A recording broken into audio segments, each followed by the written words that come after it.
Hello everyone, once again welcome back to Mathematics Student YouTube channel. So in this video we are going to discuss complete solution of December 2019 Assam Meghalaya question paper. Questions are from linear algebra. Questions are from part B and part C portion here. So first question is from part B. The question says that here if A is given matrix here, which of the following is true? We have to find which of the following is true here. तो A हमें यहाँ से जो दी हुई है तो उसके लिए A स्टार निकालना है. A स्टार का मतलब होता है यहाँ से पहले इसका कॉन्जुगेट करना है फिर उसका ट्रांसपोज करना है. तो यहाँ से ये सिमेट्रिक मैट्रिक्स है तो कॉन्जुगेट का ट्रांसपोज इसके कॉन्जुगेट के इक्वली आएगा. इसका कॉन्जुगेट क्या बन रहा है? आई 1 आ जाएगा, यहाँ से माइनस आयोटा आएगा, माइनस आयोटा एंड 1. ये यहाँ से इसका ट्रांसपोज भी सेम ही आ रहा है. ये ए स्टार आ गई. अब जैसा कि हम यहाँ से देख सकते हैं ये ए स्टार है. ए स्टार हमारे पास ए के इक्वल नहीं है. अगर ए के इक्वल नहीं है तो ऑप्शन सी हम यहाँ से डिस्कार्ड कर सकते हैं. ए कॉन्जुगेट स्टार निकालने के लिए क्या किया? सबसे पहले तो हमने यहाँ से इसका कॉन्जुगेट निकालना है. कॉन्जुगेट निकाल के उसका ट्रांसपोज करना है. बट यहाँ से ये सिमेट्रिक मैट्रिक्स है. सिमेट्रिक मैट्रिक्स है कॉन्जुगेट का ट्रांसपोज और कॉन्जुगेट मैट्रिक्स दोनों इक्वल आ रही है.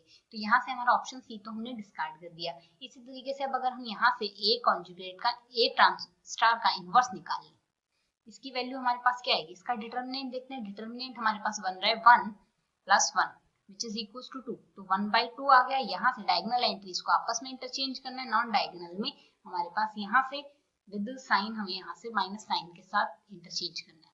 तो यहाँ से आयोटा आ जाएगा और ये आ गया iota. As we can see here A star का जो इनवर्स आ रहा है वो हमारे पास यहाँ से ये तो ए स्टार का इनवर्स निकाला है. और इन केस हमें यहाँ से अगर ए का इनवर्स निकालना होता तो ए का इनवर्स निकालने में भी डायगोनल एंट्री डिटर्मिनेंट यहाँ से 2 ही बन रहा है. एक डायगोनल एंट्रीज को आपस में इंटरचेंज कर देंगे, नॉन डायगोनल में साइन के साथ इंटरचेंज कर देंगे. तो यहाँ से हमारे पास ये वैल्यू आ गई. जैसा कि हम यहाँ से देख सकते हैं ए का जो इनवर्स आ रहा है वो ए ट्रांसपोज के इक्वल बिल्कुल नहीं आ रहा है. Does not equal to A conjugate A star के इक्वल बिल्कुल नहीं आ रहा है. तो यहाँ से हमारा कौन सा ऑप्शन? ऑप्शन ए भी डिस्कार्ड हो जाएगा. ऑप्शन ए और ऑप्शन सी हमने डिस्कार्ड कर दिए. अब अगर ए स्क्वायर हम यहाँ से निकालते हैं तो ए स्क्वायर की वैल्यू हमारे पास यहाँ से क्या आएगी? ये आएगा हमारे पास 1 से 1 को मल्टीप्लाई करेंगे 1, आयोटा को आयोटा से मल्टीप्लाई करेंगे iota square which is -1. Respectively यहाँ से 1 iota and plus of iota आ जाएगा. रिस्पेक्टिवली यहाँ आएगा आयोटा प्लस ऑफ आयोटा आ जाएगा और यहाँ से वैल्यू आएगी -1 plus 1. By simplifying this one we get here 0, 2 iota and 0 here. So A square की वैल्यू हमारे पास यहाँ से आइडेंटिटी मैट्रिक्स नहीं आ रही 2x2 की. तो ऑप्शन बी भी यहाँ से डिस्कार्ड हो गया. तो सीधी सी बात है हमारा यहाँ से ऑप्शन बी ही करेक्ट आंसर होगा. आप चाहे इसे चेकआउट करके देख सकते हैं. Now come to the next question. For the next question, let A and B be invertible n cross n matrices with entries in R such that AB is diagonalizable with eigenvalues lambda 1 up to lambda n. Which is of the following is not always true. हमें not true बताना है. यहाँ से क्या होगा? So not true के लिए देखें तो हमारे पास डायरेक्ट रिजल्ट होता है जो कि कहता है हमारे पास यहाँ से जो डिटर्मिनेंट ऑफ नॉट ट्रू बताना है. नॉट ट्रू के केस में हमारे पास determinant of A B is always equal to determinant of B A आता है. हमारे पास ये होता है. अब हमें यहाँ से क्या कहा गया है? A and B invertible matrix है. इन्वर्टेबल मैट्रिक्स है तो यहाँ से ए बी भी इन्वर्टेबल मैट्रिक्स आएगी तो इसका डिटर्मिनेंट नॉन जीरो आएगा. नॉन जीरो आने के केस में हमारे पास यहाँ से दोनों का ही डिटर्मिनेंट नॉन जीरो आता है तो दोनों ही मैट्रिक्स इन्वर्टेबल होगी. तो ये मैट्रिक्स इन्वर्टेबल है. इन केस हमारे पास ए बी और बी ए हमारे पास यहाँ से n क्रॉस n की है तो दोनों में non zero eigen values equal आएगी. दोनों इन्वर्टेबल है तो सीधी सी बात है यहाँ से सारी आइगन वैल्यूज नॉन जीरो आती है. तो यहाँ से अगर एक डायगोनलाइजेबल है नॉन जीरो आइगन वैल्यूज के साथ तो यहाँ से दूसरी भी डायगोनलाइजेबल होगी क्योंकि यहाँ से non zero number of eigen values same आती है. तो यहाँ से दोनों ही हमारे पास डायगोनलाइजेबल होगी. तो ऑप्शन बी भी यहाँ से करेक्ट होगा. आइगन वैल्यूज भी दोनों की इक्वल आएगी. नॉन जीरो आइगन वैल्यूज है तो ऐसा तो ए बी और बी ए की non zero eigen values equal आती है. तो यहाँ से ए के रिजल्ट से ऑप्शन सी भी करेक्ट हो गया. तो यहाँ से बचा हुआ ऑप्शन नहीं, ऑप्शन डिस्कार्ड हो जाएगा. तो यहाँ से जो थर्ड ऑप्शन है हमारा यहाँ से A B equals to B A discard हो गया. और इन केस आप यहाँ से कोई भी काउंटर एग्जांपल लिख के देख सकते हैं. इन केस अगर ए इक्वल्स टू 1 0 1 2 टाइप मैट्रिक्स ले लेते हैं और बी हम यहाँ से 2x2 मैट्रिक्स 1 0 -1 2 देख लेते हैं तो यहाँ से जो ए क्रॉस बी की वैल्यू आएगी वो इक्वल नहीं आएगी बी क्रॉस ए के. तो यहाँ से काउंटर एग्जाम्पल से हम इस ऑप्शन को डिस्कार्ड भी कर सकते हैं. Now come to the next question. So the next question is which of the following is the Jordan canonical form of this matrix here. So अब अगर हम यहाँ से इस मैट्रिक्स को देखें तो ये हमारे पास स्पेसिफिक टाइप मैट्रिक्स है, ऐसी मैट्रिक्स जिसकी सारी आइगन वैल्यूज 1 हो, n क्रॉस n की मैट्रिक्स हो तो उसकी एक आइगन वैल्यू तो होगी n और बाकी बची हुई जितनी भी सारी n-1 आइगन वैल्यूज होगी 0। तो सीधी सी बात है 3 क्रॉस 3 की मैट्रिक्स है, इसकी एक eigen value n which is equal to 3 हो जाएगी। बाकी जो दो बची हुई आइगन वैल्यू होगी 3 क्रॉस 3 की तो 3 आइगन वैल्यू होगी ना, तो बाकी बची हुई जो आइगन वैल्यू होगी वो होगी 0। तो यहाँ से अगर देखें एक आइगन वैल्यू 3 होनी चाहिए, बाकी बची हुई दो आइगन वैल्यू 0 0 होनी चाहिए। साथ ही जो मैट्रिक्स होती है ये हमारे पास डायगोनलाइजेबल मैट्रिक्स होती है। तो डायगोनलाइजेबल मैट्रिक्स के केस में आइगन वैल्यूज के केस में अगर देखें तो यहाँ से किसी भी आइगन वैल्यू के लिए am की वैल्यू gm के इक्वल आती है। तो am की वैल्यू gm के इक्वल आएगी अगर a, और साथ ही जो मिनिमल पॉलिनोमियल बनेगा, मिनिमल पॉलिनोमियल में नॉन रिपीटेड लीनियर फैक्टर बनेंगे। तो यहाँ से मिनिमल पॉलिनोमियल क्या बनेगा, x इंटू एक्स माइनस 3 बन गया। तो यहाँ से एक जॉर्डन ब्लॉक तो बनेगा 3 क्रॉस 3 का और बाकी जॉर्डन ब्लॉक 1 क्रॉस 1 के ही बन रहे हैं यहाँ से। तो हमारा कौन सा ऑप्शन करेक्ट हो जाएगा, यहाँ से 2 क्रॉस 2 का जॉर्डन ब्लॉक बन रहा है, यहाँ से तो हमारे पास आइगन वैल्यू ही 3 नहीं बन रही है और यहाँ से भी 2 क्रॉस 2 का जॉर्डन ब्लॉक, यहाँ से Jordan block Jordan canonical form में ही नहीं है क्योंकि यहाँ से इवन भी तो आ रहा है। तो इसके केस में हम कह सकते हैं हमारा कौन सा ऑप्शन करेक्ट होगा, सिर्फ फर्स्ट ऑप्शन ही यहाँ से करेक्ट आंसर होगा। Now come to the next question. So now as in the next question here, consider a quadratic form qxyz on r cube let eq equals to xyz q of xyz equals to 1 for which of the following eq is bounded subset of r cube। हमें बताना है कौन से के लिए bounded subset होगा। तो यहाँ से q की 4 ऑप्शंस दिए हैं q में, अब हमें बताना है इनमें से कौन सा ऑप्शन करेक्ट होगा। तो अब अगर यहाँ से आप देखते हो तो यहाँ से हम जानते हैं x की वैल्यू कैसी भी हो X square is always greater than equals to 0 होगा हमारे पास। तो अगर X square greater than equals to 0, same process Y square greater than equals to 0 होगा और Z square greater than equals to 0 होगा। या तो वैल्यू 0 हो सकती है या फिर वैल्यू हमारे पास यहाँ से क्या हो सकती है, या तो वैल्यू 0 होगी या फिर value greater than equals to ही पॉजिटिव ही होगी। तो इन केस हमारे पास X square plus Y square plus Z square की वैल्यू अगर यहाँ से हमारे पास 1 बन रही है तो इसका मतलब हमारे पास कौन कौन सी कंडीशन हो सकती है, हम एक्स की वैल्यू 1 ले लें बाकी दो वैल्यू 0 ले लें, या फिर वाई की वैल्यू प्लस माइनस 1 ले लें बाकी वैल्यू 0 ले लें, एंड जेड की वैल्यू 0 1 ले लें बाकी की वैल्यू 0 ले, मतलब प्लस माइनस 1 ले सकते हैं बिकॉज ऑफ इन्हीं के केस में 1 वैल्यू मिल रही है। ये 3 ही केस पॉसिबल है। तो यहाँ से इसके केस में हमारे पास ये बाउंडेड सबसेट बन रहा है तो सीधी सी बात है ऑप्शन ही करेक्ट हो गया। बाकी ऑप्शन आपको चेकआउट करने की ही जरूरत नहीं है। बाकी के केस में अगर देखते हो तो यहाँ से इसमें माइनस दिया हुआ है, यहाँ पे इनमें माइनस दिया हुआ है, तो माइनस प्लस की वजह से यहाँ से हमारे पास इनफाइनाइट कंडीशंस बन सकती है। तो अनबाउंडेड सेट हो जाएगा, यहाँ से अनबाउंडेड सेट बन सकता है इनकेस वाई और जेड की वैल्यू यहाँ से आप इक्वल ले लो और एक्स की वैल्यू कुछ भी देते रहो और वाई और जेड की वैल्यू बाउंडेड नहीं है तो उसके केस में इनफाइनाइट कंडीशन होगी। So the next question is let A and B be 3 cross 3 matrices with real entries. Entries are given in this form here. Which of the following is necessary to, we have to find which of the following is necessary to। तो अब अगर हम यहाँ से देखें, हम अगर 1 by 1 option को कंपेयर करते हैं चलिए, तो अगर 1 by 1 हम यहाँ से ऑप्शन देखेंगे अगर हम यहाँ से देखें फर्स्ट ऑप्शन टारगेट करते हैं, ए ऑप्शन में अगर यहाँ से देखें फर्स्ट ऑप्शन में dimension of V equals to dimension of V2 हमें दी हुई है। अगर V1 और V2 की डायमेंशन इक्वल होगी तो जरूरी थोड़ा ना ए इन्वर्टेबल हो। लाइक ए हम यहाँ से सिंगुलर मैट्रिक्स ले लेते हैं, अगर ए हम यहाँ से सिंगुलर मैट्रिक्स लेंगे उसका डिटर्मिनेंट 0 होगा, डिटर्मिनेंट 0 होगा तो उसके केस में भी हमारे पास यहाँ से V1 और V2 दोनों की यहाँ से इनफाइनाइट नंबर ऑफ सॉल्यूशन बन जाएंगे और बी हम यहाँ से सिंगुलर मैट्रिक्स ले लेते हैं क्योंकि बी के बारे में यहाँ से कुछ नहीं कहा हुआ है। तो इसके केस में बी भी हम यहाँ से सिंगुलर मैट्रिक्स ले लेते हैं, infinite number of solution exist कर गए बट स्टिल ए इन्वर्टेबल नहीं है। दोनों केस में इनफाइनाइट नंबर ऑफ सॉल्यूशन तो एग्जिस्ट करेंगे। In case A X equals to 0 determinant of A equals to 0 आ जाए तो उस केस में यहाँ से इसकी रैंक ऑफ ए जो आएगी वो लेस देन एन हो जाएगी अगर ए एन क्रॉस एन की मैट्रिक्स है और इसके हमारे पास infinite number of solution exist करेंगे इंक्लूडिंग 0 सॉल्यूशन। तो यहाँ से ए इन्वर्टेबल होना कोई जरूरी नहीं है, अगर ए इन्वर्टेबल है फिर भी डायमेंशन ऑफ V1 V2 हमारे पास इक्वल आ रही है तो P इंप्लाइज Q अगर हो तो not Q implies not P कर देंगे तो ऑप्शन डिस्कार्ड हो गया हमारे पास यहाँ से। तो इनके नॉट इसके केस में हमने यहाँ से ऑप्शन डिस्कार्ड कर दिया, ए इन्वर्टेबल नहीं लिया स्टिल डायमेंशन इक्वल आ रही है तो ऑप्शन डिस्कार्ड हो गया। रेस्पेक्टिवली हम यहाँ से इसके केस में भी कर सकते हैं, ए डिटर्मिनेंट 0 ले लेते हैं, स्टिल हमारे पास दोनों के केस में इनफाइनाइट नंबर ऑफ सॉल्यूशन आ रहे हैं, डायमेंशन इक्वल आ रहे तो P इंप्लाइज Q अगर है तो हमारे पास not Q implies not P भी होना चाहिए बट हमारे पास ये नहीं आ रहा तो ऑप्शन सेकंड पे डिस्कार्ड हो गया। थर्ड ऑप्शन अगर नेक्स्ट ऑप्शन देखें फोर्थ ऑप्शन पे चेकआउट करते हैं, ए इन्वर्टेबल ले लेते हैं तो अगर ए हम यहाँ से इन्वर्टेबल लेंगे और बी भी इन्वर्टेबल ले लेते हैं तो बी भी अगर अब हम यहाँ से इन्वर्टेबल ले लेते हैं तो इसके केस में हमारे पास क्या आएगा यहाँ से थर्ड ऑप्शन में अगर हम देखें तो ए अगर इन्वर्टेबल लेते हैं तो यहाँ से हमारे पास दोनों की डायमेंशन इक्वल आएगी। ए इन्वर्टेबल लेने से डायमेंशन इक्वल थोड़ी ना आ जाएगी, ए इन्वर्टेबल ले लेंगे तो इसके केस में तो हमारे पास यूनिक जीरो सॉल्यूशन बन रहा है, और बी हम यहाँ से डिटरमिनेंट जीरो लेते हैं तो इसके केस में हमारे पास इनफाइनाइट नंबर ऑफ सॉल्यूशन बन जाएगा। तो यहाँ से स्टिल डायमेंशन इक्वल नहीं है, ऑप्शन डिस्कार्ड हो गया। काउंटर एग्जाम्पल से हमने तीनों ऑप्शन डिस्कार्ड कर दिए हैं। यहाँ से ऑप्शन लास्ट हमारा ऑप्शन बचा हुआ सी यहाँ से करेक्ट आंसर हो जाएगा।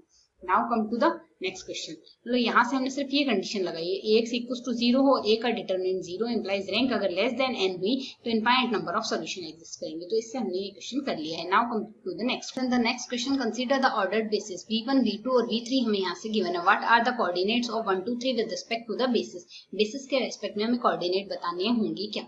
तो अगर हम यहाँ से देखें 1 2 3 के रेस्पेक्ट में हमने बेसिस के रेस्पेक्ट में कोऑर्डिनेट बताने हैं तो a इंटू v1 आएगा, v1 की वैल्यू 1 0 0 है, प्लस b इंटू यहाँ से v2 आएगा 1 1 1 आ गया रेस्पेक्टिवली, प्लस में c इंटू यहाँ से आ जाएगा v3 which is equal to c की वैल्यू हमें क्या दी हुई है 1 1 1 दी हुई है, इसकी वैल्यू 0 आएगी।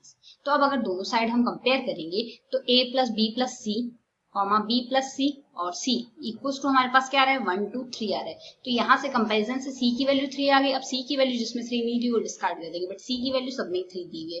साथ ही अब हम यहाँ से देखिए c की वैल्यू तो हमारे पास आ चुकी है 3, b प्लस c की वैल्यू क्या आ रही है 2 आ रही है। c की वैल्यू रिप्लेस कर देते हैं तो b प्लस 3 इक्वल्स टू 2 आएगा, implies b equals to minus of 1 आ रहा है। माइनस 1 जिसमें आ रहा है वो करेक्ट होगा, बाकी डिस्कार्ड कर देंगे। तो यहाँ से थर्ड ऑप्शन डिस्कार्ड हो गया और फर्स्ट ऑप्शन डिस्कार्ड हो गया। अब अगर यहाँ से वैल्यू रिप्लेस कर दें तो a plus b plus c equals to आ रहा है 1, सिंप्लीफाई कर लेते हैं तो a प्लस 2 इक्वल्स टू 1 आ रहा है, implies a equals to 1 minus 2 which is equals to minus 1 आ रहा है, a की वैल्यू माइनस 1। तो यहाँ से हमारा ऑप्शन सेकंड करेक्ट आंसर होगा। a b c तीनों की वैल्यू हमने निकाल दी है। Now come to the next question. As according to the next question, A be a 3 cross 3 matrix over C, let W equals to exponential 2 pi iota by 3. Which of the following are true? We have to find which of the following is true here. So अगर 1 by 1 हम यहाँ से options compare करते जाएं तो हम देखते हैं यहाँ से कौन सा ऑप्शन करेक्ट आएगा। पार्ट सी का क्वेश्चन है तो मल्टीपल करेक्ट ऑप्शन हमारे पास यहाँ से हो सकते हैं। तो अब अगर हम यहाँ से देखें तो अब A हम यहाँ से डायरेक्टली आइडेंटिटी मैट्रिक्स ही ले लेते हैं, 3 क्रॉस 3 की मैट्रिक्स ले लेते हैं, इसकी सारी आइगन वैल्यू 1 1 1 होगी। तो यहाँ से हमारे पास a क्यूब की वैल्यू स्टिल आइडेंटिटी आ रही है, तो यहाँ से a cube equals to identity then eigen values are this. तो आइगन वैल्यू तो सारी बना रही है, तो ये ऑप्शन तो हमारे पास फर्स्ट काउंटर एग्जांपल से ही डिस्कार्ड हो गया। नेक्स्ट अगर हम यहाँ से देखें a cube equals to identity दिया हुआ है, तो यहाँ से अगर सिंप्लीफाई करेंगे x cube minus 1 equals to 0 आ जाएगा। तो एक तो x माइनस 1 आएगा, दूसरा आएगा x square plus 1 plus x plus 1 equals to 0। Every matrix satisfy its characteristic polynomial. तो यहाँ से आइगन वैल्यू एक तो 1 हो सकती है और एक हो सकती है, यहाँ से अगर सिंप्लीफाई करोगे तो 1 ओमेगा ओमेगा स्क्वायर सारा eigen value. If 1 omega omega square सारा eigen value then I cube equals to a cube equals to identity. यहाँ से हम कह सकते हैं ऑप्शन करेक्ट होगा।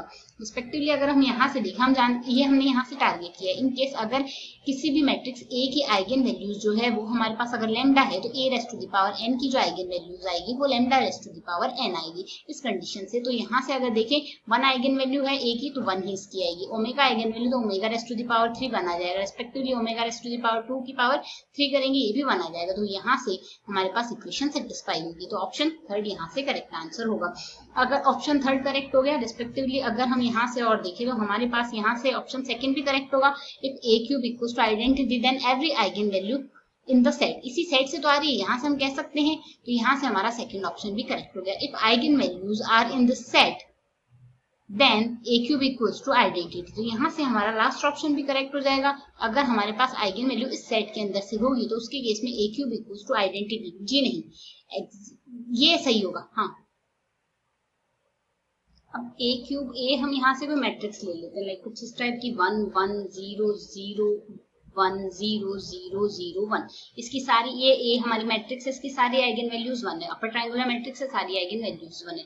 इन केस अगर इसके लिए हम a स्क्वायर निकालेंगे तो इसको इसी मैट्रिक्स से मल्टीप्लाई करते हैं, वैल्यू हमारे पास यहाँ से क्या इसी मैट्रिक्स से अगर हम मल्टीप्लाई करेंगे तो यहाँ से हमारे पास वैल्यू आएगी, सिंप्लीफाई करते हैं तो मल्टीप्लीकेशन से वैल्यू बनेगी, यहाँ आएगी 1, रिस्पेक्टिवली सेकंड कॉलम से मल्टीप्लाई करेंगे यहाँ आ जाएगा 2, नेक्स्ट वैल्यू आ जाएगी हमारे पास यहाँ से 0, इसी के केस में नेक्स्ट में आएगी वैल्यू 1 यहाँ पर, नेक्स्ट वैल्यू यहाँ से आ रही है हमारे पास 0, respectively third value 0 and then यहाँ से आएगी 0 0 1। तो देख सकते हैं ए स्क्वायर आइडेंटिटी नहीं है। इसी तरीके से अगर ए क्यूब भी निकालेंगे तो ए क्यूब की वैल्यू आएगी 1300100001। सारी आइगन वैल्यूज 1 थी बट स्टिल हमारे पास A cube does not equals to identity आया है।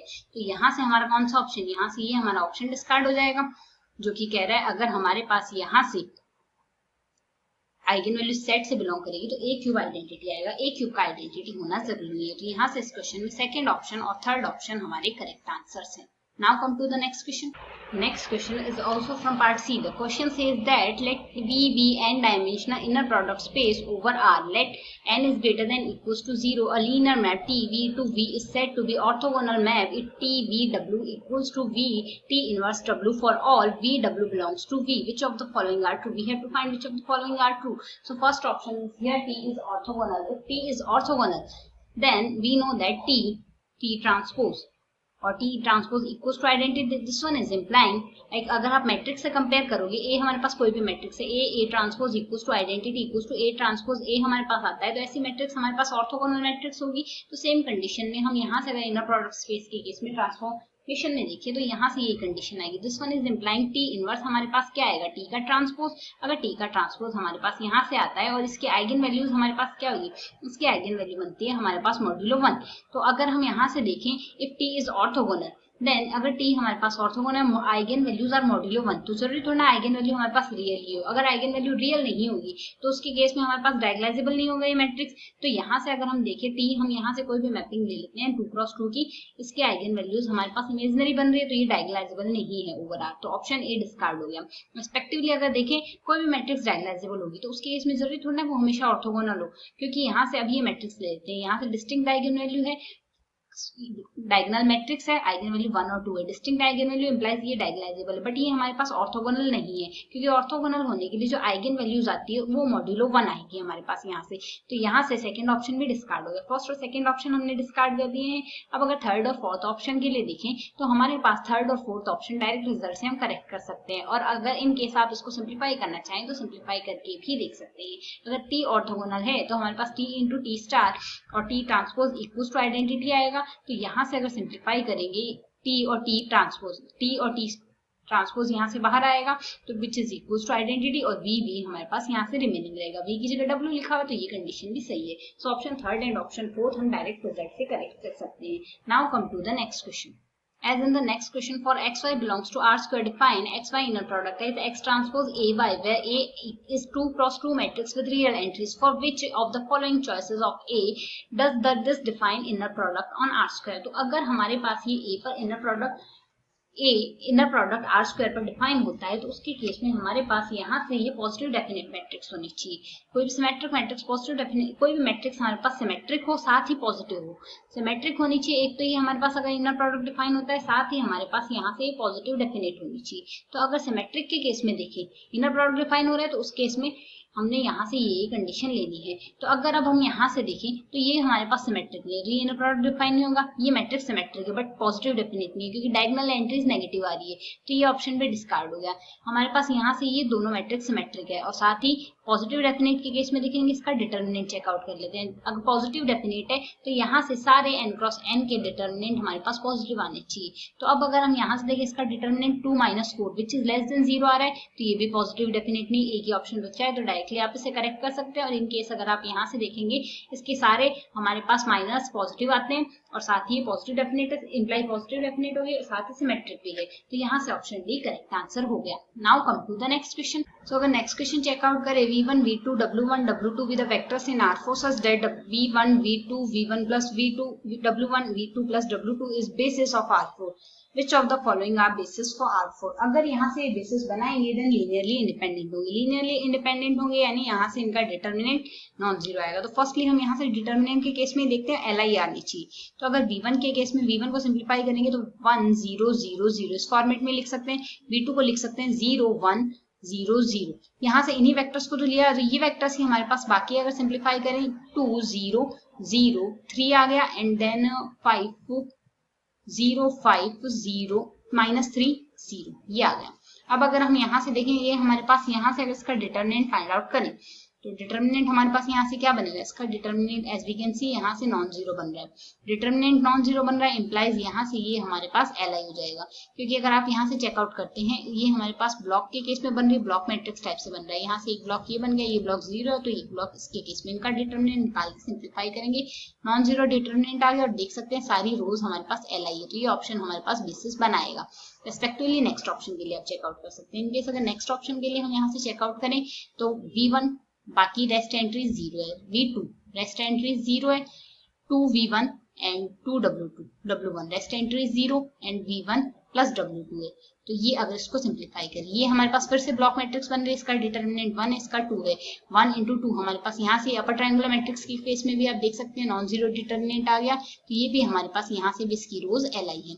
नेक्स्ट अगर थर्ड के केस में देखें, थर्ड के केस में हम यहाँ से देख सकते हैं डिटर्मिनेंट बना, पहले इसको डिटर्मिनेंट की फॉर्म में राइट आउट करते हैं। V1 प्लस V2 दिया हुआ यहाँ से, तो V1 plus V2 rest entry 0 आ गई, V2 रेस्ट एंट्री 0 आ गई, W1 रेस्ट एंट्री 0 आ गई and 2V1 5V2 minus 4W1 rest entry 0। इसको सिंप्लीफाई करते हैं तो यहाँ से ये भी हमारे पास एक अपर ट्रायंगुलर मैट्रिक्स है, या फिर आप यहाँ से ये देख सकते हैं इसकी एक रो कंप्लीटली 0 आ रही है, तो डिटर्मिनेंट 0 है। तो डिटर्मिनेंट यहाँ से 0 होने के केस में ये ऑप्शन यहाँ से डिस्कार्ड हो गया। फोर्थ ऑप्शन लेके चलते हैं। फोर्थ ऑप्शन के केस में V1 plus V2 rest entry 0, इसमें नेक्स्ट में सिर्फ V2 है, rest entry 0, W1 plus W2 है, rest entry 0 into V1 V2 W1 W2 ये। तो यहाँ से ये हमारे पास यहाँ से दो रोज आइडेंटिकल आ गए। आइडेंटिकल आने के केस में हमारे पास यहाँ से इसका डिटर्मिनेंट 0 आएगा, तो ये ऑप्शन भी डिस्कार्ड हो गया। यहाँ फर्स्ट और सेकंड दो ही ऑप्शन करेक्ट होंगे। Now come to the next question. Next question is which of the following matrices are diagonalizable over C? हमें फाइंड आउट करना है कौन सी मैट्रिक्स डायगोनलाइजेबल होगी ओवर C पे। तो फर्स्ट मैट्रिक्स लेते हैं, अपर ट्रायंगुलर मैट्रिक्स है, सारी आइगन वैल्यूज हमारे पास डायगोनल एलिमेंट 1 है, सारी आइगन वैल्यू 1 होगी, तो आइगन वैल्यू 1 के रेस्पेक्ट में AM आ गई हमारे पास यहाँ से 3।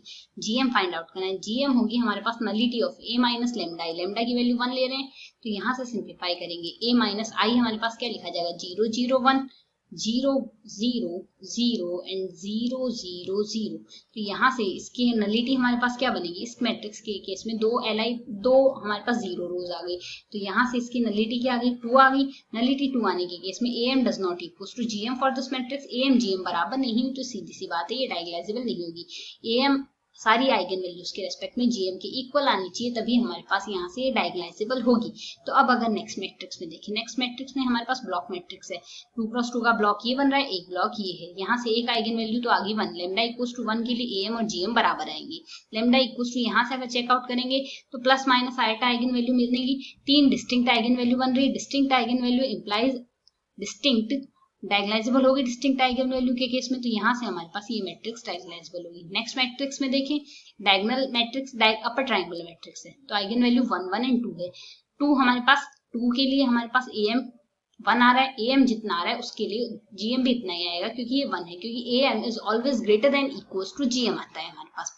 तो यहाँ से अगर चेकआउट करेंगे, अगर इक्वल आ जाए उसके केस में डायगोनलाइजेबल होगा। अब लेमडा इक्वल्स टू 1 के लिए अगर देखें, नलिटी हमारे पास क्या बनेगी, nullity A minus lambda, lambda की वैल्यू 1 ही ले रहे हैं, सिंप्लीफाई करते हैं, यहाँ से A माइनस I निकालते हैं तो 0 1 0 आएगा, 0 1 यहाँ से 0 आ जाएगा, नेक्स्ट 0 0 0 आ गया। सिंप्लीफाई करते हैं, दो रोज आइडेंटिकल आ गई यहाँ से, और इसके लिए नलिटी आएगी हमारे पास 2, तो दो कॉलम एग्जैक्टली 0 ले रहे हैं, तो नलिटी आ गई यहाँ से 2, रैंक 1 आ रही है, नलिटी 2 आ गई, इससे आप सिंप्लीफाई कर सकते हैं। रैंक 1 आ रही है तो नलिटी ऑब्वियस 2 आ रही है।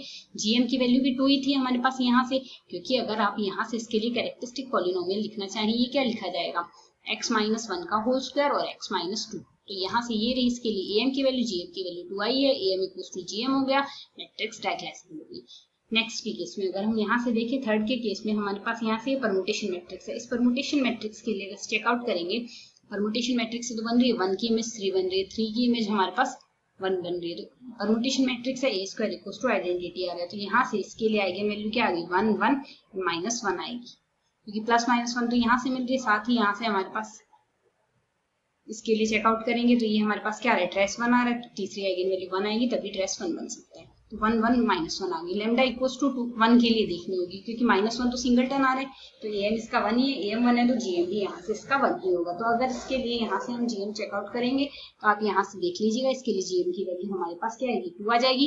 एम इक्वल्स टू जीएम हो गया, तो यहाँ से ये मैट्रिक्स भी हमारी क्या हो जाएगी, डायगोनलाइजेबल। तो option second, third and fourth are correct options. So अगर नेक्स्ट क्वेश्चन देखें, let T be a 3x3 matrix with entries in R, consider the system of linear equation transformation of x1 x2 x3 equals to 0 0 0, which of the following are true? We have to find which of the following are true here. So अब अगर हम यहाँ से देखें transformation of x equals to अगर 0 आ जाए, इसके केस में हमारे पास होमोजेनियस इक्वेशन होगी। होमोजेनियस इक्वेशन के केस में अगर यहाँ से rank transformation rank of T equals to अगर n आता है तो उसके केस में हमारे पास यूनिक सॉल्यूशन मिलता है, और जो यूनिक सॉल्यूशन होता है वो हमारे पास ट्रिवियल सॉल्यूशन ही होता है यहाँ से।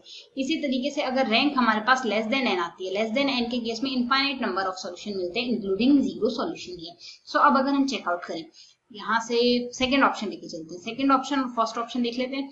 Rank of T less than equals to 2 ले ले या फिर 3 ले ले, तो यहाँ से लेस देन इक्वल्स टू 1 भी तो ले लेते हैं। दोनों के केस में दोनों इंक्लूड हो गए। यहाँ से दोनों के केस में यहाँ से हम कह सकते हैं n से तो लेस ही है, n की वैल्यू 3 तो है, तो इसके केस में infinite number of solution exist करेंगे। Infinite number of solution exist करेंगे then system has a non zero solution, including 0 solution भी कहा है मैंने, तो ऑप्शन ए करेक्ट हो गया। साथ ही option B infinite number of solutions, तो यहाँ से दोनों ऑप्शन करेक्ट हो गए, ए और बी करेक्ट हो गया रिस्पेक्टिवली। अब अगर यहाँ से आप रैंक इक्वल्स टू 2 लोगे, रैंक अगर हम यहाँ से rank of T equals to अगर 2 ले लेते हैं तो उसके केस में इनफाइनाइट नंबर ऑफ सॉल्यूशन आएंगे, इनफाइनाइट नंबर ऑफ सॉल्यूशन आएंगे जो कि Li which are linearly dependent to each other होंगे। लीनियरली डिपेंडेंट अगर होंगे तो उसके केस में हमारा थर्ड ऑप्शन भी यहाँ से करेक्ट आ गया। लास्ट ऑप्शन कहता है अगर आप यहाँ से rank greater than equals to 1 लेते हो, तो ग्रेटर देन इक्वल्स टू 1 के केस में रैंक हम मान लीजिए T rank of T equals to 3 ले लेते हैं, तो यूनिक सॉल्यूशन आ गया। तो यूनिक सॉल्यूशन होगा then every vector how can be a solution, unique solution आएगा रैंक इक्वल्स टू 3 के केस में। तो यहाँ से ऑप्शन डिस्कार्ड हो गया, यहाँ से फर्स्ट सेकंड एंड थर्ड तीनों ऑप्शन करेक्ट होंगे। Now come to the next question of this video, last question of this video. The question says that let T1 and T2 be the linear operators on R square such that transformation T1 into T2 equals to 0. Which of the following are necessarily true? We have to find which of the following are necessarily true.